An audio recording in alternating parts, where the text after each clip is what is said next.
Hey, it's Karen Yankovich, and I'm here with another social media quick tip. And as you can see today, we're in LinkedIn, and we're going to talk today about one of my favorite reasons to use LinkedIn, and that's LinkedIn recommendations. So let's go on over to my profile and take a quick look, and we're going to scroll down, and you'll see that recommendations are in LinkedIn in multiple places. They're under each one of your titles if your experience is right. So they can be associated, or they will be associated with a specific type of experience, but then there's also a section, and mine is all the way at the bottom. You could reorganize these, but I like when people read them in the sections anyway, where you have just a whole, all of them are listed in here together.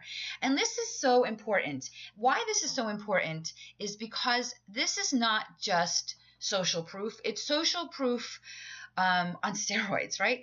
Because listen, if you have recommendations or testimonials on your website, I believe them, right? I believe that these people actually said these things about you, but I don't know who these people are, right? I don't know what they know about you, if they're really credible, if they're your brother or your aunt or your uncle, right? Or if they really even have a business.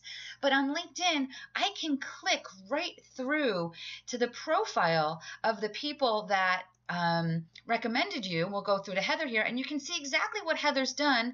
Now, Heather's recommendation to me was about my LinkedIn profiles program, and as you can see, Heather has a great LinkedIn profile, right? Really cool stuff. So this is something you don't want to overlook. Often people ask me, how do I get recommendations? Like do I just ask people? There's a couple ways to do this. First and foremost, anytime somebody says something nice to you, like if you've done an event or you worked with them and then they emailed you and said, thanks so much, you were great. The next words out of my mouth are always, thank you so much. It's so great to hear that. How would you feel about putting that in LinkedIn as a recommendation for me? That would be really helpful to me. So that most people are more than willing to do that. And another way to get LinkedIn recommendations is to give LinkedIn recommendations. Just give them freely. Be really generous with who you give recommendations to. Give recommendations to your hairstylist. Give recommendations to your personal trainer, your physician, but also think strategically.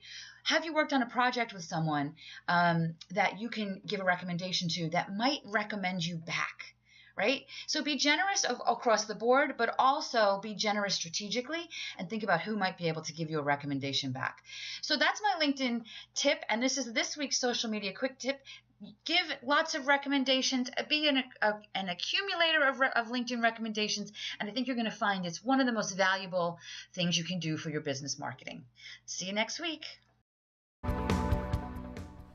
If you like this social media quick tip, subscribe to my YouTube channel and we'll send you the newest one every week in your email box.